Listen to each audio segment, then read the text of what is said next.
Masih di 3 Yohanes, pasal yang pertama, ayat yang kedua. Saya akan baca buat saudara.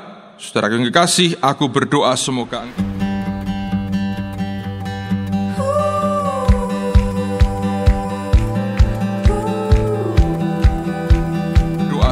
engkau baik-baik dan sehat-sehat saja dalam segala sesuatu, sama seperti jiwamu baik-baik saja.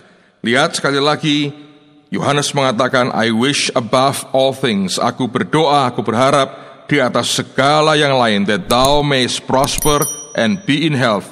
Kiranya engkau dalam keadaan berkelimpahan dan dalam keadaan sehat, even as thy soul prospereth, sebagaimana jiwamu juga berkelimpahan. Jiwa kita yang pertama-tama mesti berkelimpahan. Understanding kita, pengertian kita mesti berkelimpahan. Maka kemudian secara fisik akan menguasai dan akan kita nikmati juga. Nah, kita masih bicara soal hutang piutang ini. Sekarang kita akan belajar bagaimana sikap kita terhadap orang yang berhutang kepada kita. Nah, ini Anda dan saya juga harus memahaminya.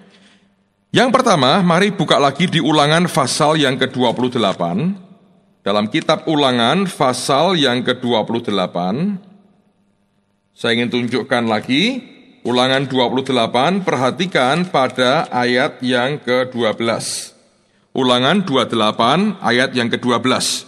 Tuhan akan membuka bagimu perbendaharaannya yang melimpah, yakni langit, untuk memberi hujan bagi tanahmu pada masanya dan memberkati segala pekerjaanmu, sehingga engkau memberi pinjaman kepada banyak bangsa, tetapi engkau sendiri tidak meminta pinjaman. Nah, bagaimanapun ada yang meminjamkan dan ada yang pinjam.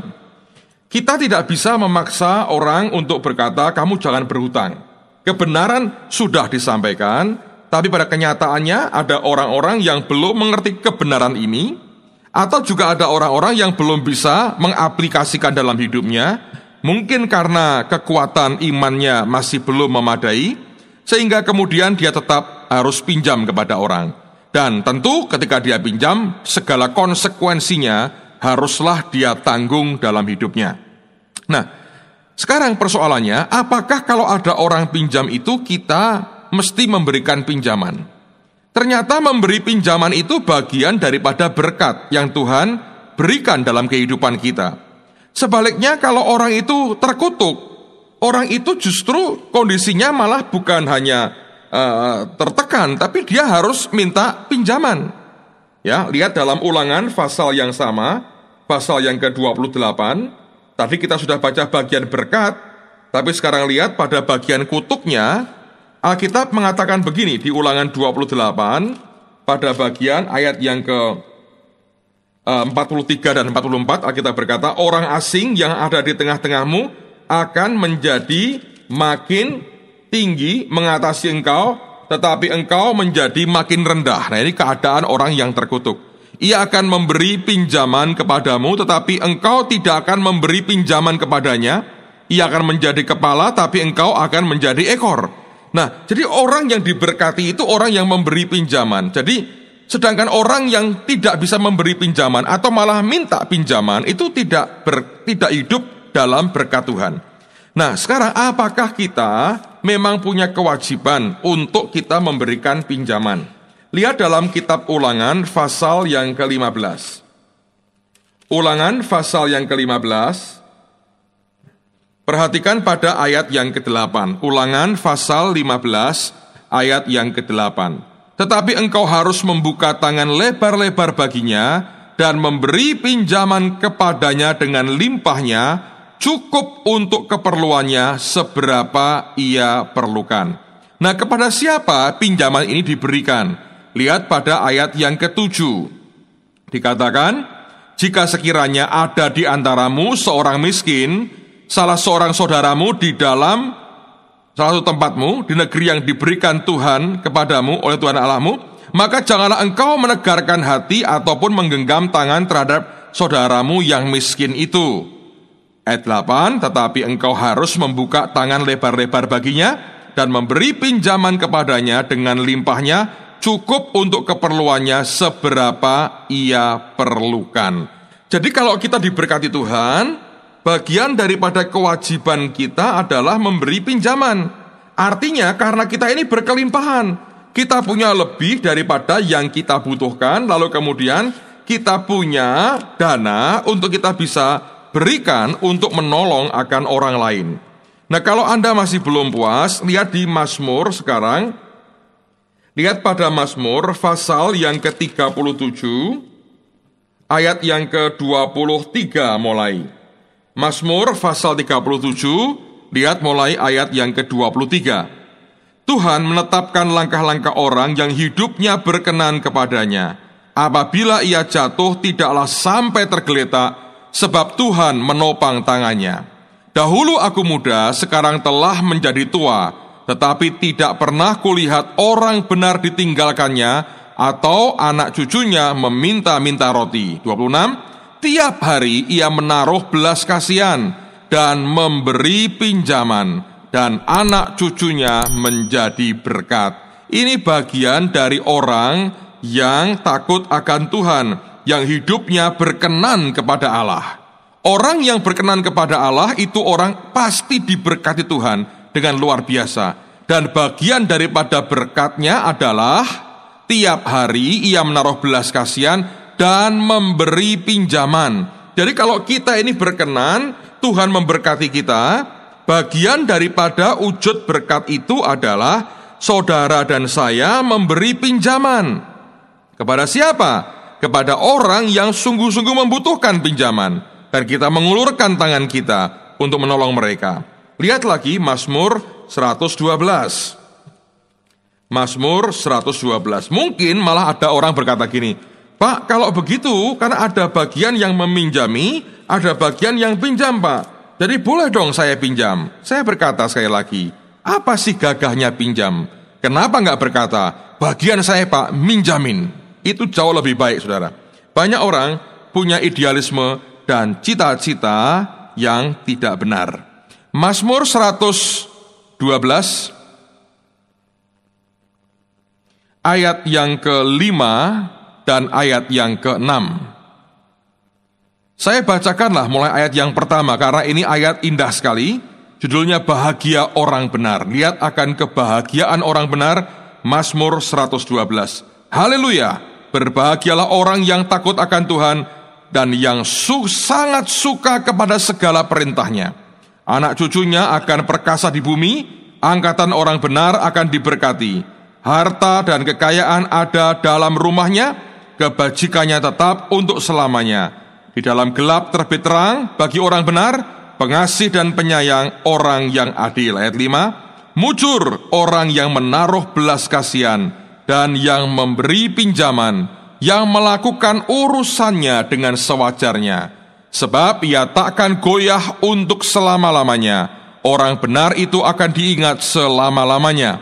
Ia tidak takut kepada kabar celaka, hatinya tetap penuh kepercayaan kepada Tuhan. Hatinya teguh, ia tidak takut, sehingga ia memandang rendah para lawannya. Ia membagi-bagikan, ia memberikan kepada orang miskin, kebajikannya tetap untuk selama-lamanya, tanduknya meninggi dalam kemuliaan.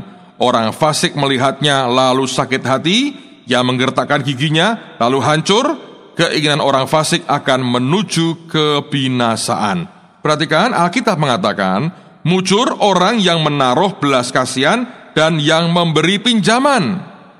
Juga dikatakan bahwa ia membagi-bagikan, ia memberikan kepada orang miskin. Ini bagian dari kebahagiaan orang benar.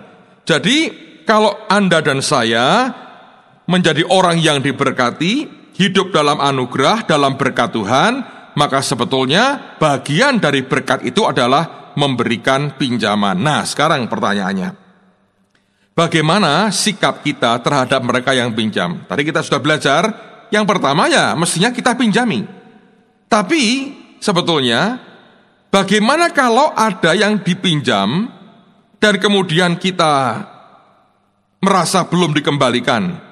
Banyak orang berkata, Pak, saya pinjamin tapi kemudian tidak dikembalikan, Pak. Bagaimana sikap saya, seperti apa harusnya? Nah, untuk menjadi seorang yang bisa meminjami orang lain, saudara harus punya keteguhan hati yang luar biasa. Anda harus punya jiwa besar yang luar biasa. Tidak biasa kita bersikap seperti orang yang biasa-biasa. Oh, engkau pinjam, yang engkau harus kembalikan. Betul. Orang yang minjam harus mengembalikan. Tapi orang yang minjami, dia harus punya sikap hati yang begini. Lihat di Lukas pasal yang ke-6. Injil Lukas pasal yang ke-6. Saya bacakan perkataan Yesus. Lukas pasal yang ke-6. Ayat yang ke-34 dan 35. Perhatikan perkataan Yesus, Lukas pasal yang ke-6, ayat 34 dan ayat yang ke-35. Tuhan berkata, "Dan jikalau kamu meminjamkan sesuatu kepada orang, karena kamu berharap akan menerima sesuatu daripadanya, apakah jasamu? Orang-orang berdosa pun meminjamkan kepada orang-orang berdosa, supaya mereka menerima kembali sama banyak." Nah, perhatikan saudara. Orang misalnya pinjam kepada Anda 10.000, Anda mengharapkan dia balikkan 10.000, secara ukuran dunia, kewajaran itu baik sekali. Tapi Tuhan berkata begini, jikalau kamu meminjamkan sesuatu kepada orang, karena kamu berharap akan menerima sesuatu daripadanya, apakah jasamu? Jadi kalau Anda minjamin uang, ditambah dengan mengharapkan bunga, tambahan uang, apa jasamu? Gak ada sebetulnya. Orang dunia saja, Tuhan berkata, ketika meminjamkan kepada orang, itu mereka menerima kembali sama banyak. Bagaimana orang Kristen meminjamkan uang, mengharapkan kembali lebih banyak? Tuhan berkata, engkau tidak punya jasa dalam hal itu. Nah, yang seperti apa yang Tuhan mau? Perhatikan ini. Tetapi, ayat berikutnya, tetapi kamu kasihilah musuhmu, dan berbuatlah baik kepada mereka, dan pinjamkan dengan tidak mengharapkan balasan. Maka upahmu akan besar, dan kamu akan menjadi anak-anak Allah yang maha tinggi, sebab ia baik terhadap orang-orang yang tidak tahu berterima kasih, dan terhadap orang-orang jahat. Hendaklah kamu, ayat berikutnya, murah hati, sama seperti Bapamu adalah murah hati. Jadi kita punya Bapa di surga yang murah hati. Nah, kalau kita meminjamkan kepada orang, lalu kita mengharapkan dibayar, Tuhan berkata, kamu gak punya jasa. Dia berkata, and if you lend to those from you, when you expect repayment, kalau engkau meminjamkan kepada orang itu, lalu kamu mengharapkan dibayar lagi, apa jasamu, kata Tuhan? Engkau tidak punya jasa. Lalu orang berkata, Pak, berat buat saya, Pak. Kalau saya meminjamkan dan tidak dikembalikan bagaimana? Nah, ini yang harusnya kita punya. Ingat, jangan terikat dengan harta. Jangan melekat kepada harta. Kalau ada orang pinjam kepada saudara, Anda harus berdoa dulu, Tuhan, aku beri tidak dia untuk aku pinjamin dia. Tentu kau lihat ini untuk apa? Kalau orang berkata, aduh, aku tidak bisa makan lagi, ini anak-anakku sudah 2 hari tidak makan. Sebetulnya itulah waktunya buat saudara mengulurkan tangan, tolong dia, tolong saudaramu. Jangan sampai dia mati kelaparan. Tapi ada orang-orang yang pinjam karena ingin tambah modal, ingin bisnis keluar kota, dengan segala macam. Ada orang yang pinjam ingin membangun rumah, ada orang ingin pinjam beli mobil, segala macam. Ada kebutuhan yang tidak primer yang kemudian harus dihadapkan kepada saudara. Kalau itu kebutuhan primer, kebutuhan makan antara hidup dan mati, yaitu kewajiban kita, begitu kita punya, beri, malah jangan dipinjami saudara, berkati, beri dia. Tapi ada juga orang-orang yang punya kebutuhan-kebutuhan yang tidak primer. Ya, ada orang-orang dagang yang buka giro tapi meleset, dia perlu dana, dia tabrak sana, tabrak sini. Dalam kasus-kasus begitu, dengerin baik-baik. Yang pertama harus engkau buat adalah doa, tanya Tuhan. Tuhan, aku pinjamin dia tidak? Kalau engkau sejahtera, ya serahkan uangmu. Tapi dalam hati engkau berkata begini, aku tidak mau terikat dengan uang ini. Engkau dalam hati berkata, kalau tidak dikembalikan, aku tidak akan menyesali, karena aku ikhlas nolong dia. Jangan engkau berharap, kembalikan ya, kembalikan ya, kembalikan ya. Itu nanti dia akan berkata, ya 2 hari 3 hari. Kalau meleset 1 minggu 2 minggu, akan timbul masalah. Apalagi kalau sesama anak Tuhan. Nah, Ada orang-orang yang mendesak, Bu saya ini butuh ini, Pak saya butuh ini, saya pinjam berasa 2 juta lah, saya tolong saya perlu ini, saya perlu itu, saya perlu 2 juta. Nah kalau Anda tidak sejahtera, ya Anda bisa berkata maaf aku tidak sejahtera, atau kalau engkau ingin tetap tolong dia, beri, tapi tidak usah sampai sejumlah 2 juta yang dia minta. Engkau katakan aja, oke aku hanya bisa mampu berikan kamu misalnya 500.000. Inilah kamu pakai dulu. Dalam hati engkau berkata, ini seperti aku beri, tidak dikembalikan pun tidak masalah. Nah, di situ engkau tidak akan terikat dengan uangmu yang sampai di tangannya orang lain, saudara. Di sini saya perhatikan banyak orang yang salah dalam hal ini. Karena seringkali ketika dia mengulurkan uangnya, dia langsung mengharapkan segera kembali, dan banyak yang kecewa karena tidak dikembalikan tepat pada waktunya. Nah, ini kita harus perhatikan. Jangan sampai rusak kehidupan kita. Yang terakhir, bagaimana soal pinjam meminjam ini adalah begini. Ini harus Anda perhatikan. Jangan menjadi penjamin bagi sesamamu.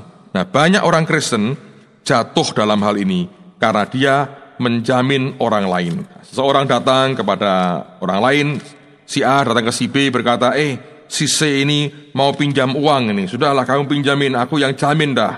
Dia pasti akan bayar, aku jamin lah orang itu. Atau Anda yang pinjamkan dia, B, aku pinjamin uang dah 5 juta, tapi Anda serahkan ke C, engkau menjadi penjamin bagi orang lain. Lihat beberapa ayat sebelum kita selesai. Amsal 11 ayat yang ke-15, Alkitab berkata, sangat malanglah orang yang menanggung orang lain, tetapi siapa membenci pertanggungan, amanlah ia.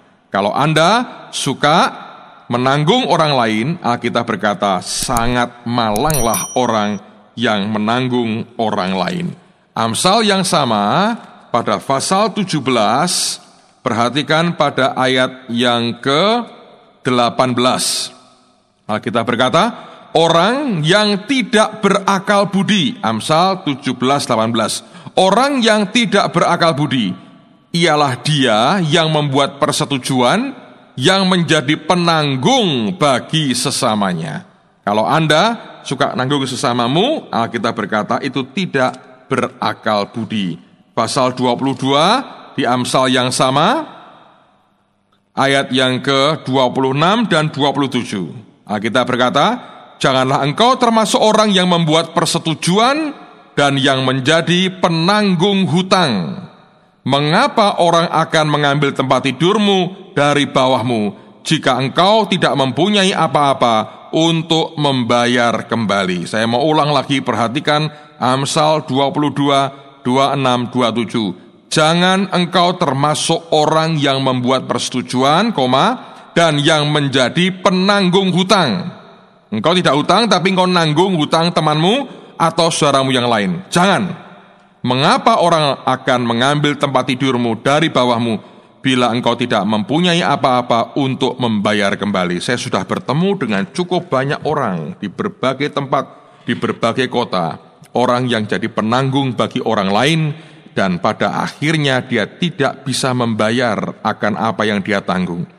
Dia tidak menggunakan uang itu, orang lain yang menggunakan. Tapi orang lain itu ternyata tidak bisa bayar.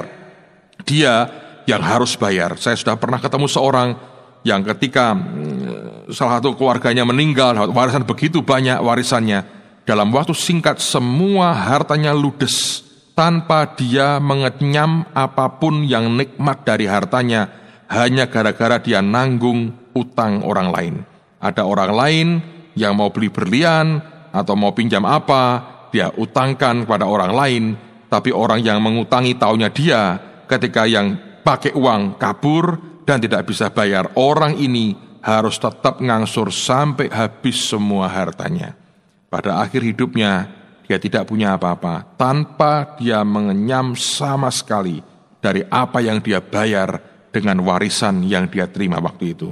Sungguh ini cerita yang tragis. Saya berdoa, para pendengar Rema semua, tidak ada satupun yang mengalami seperti itu. Ikuti nasihat firman Tuhan, dan Anda akan diberkati. God bless you.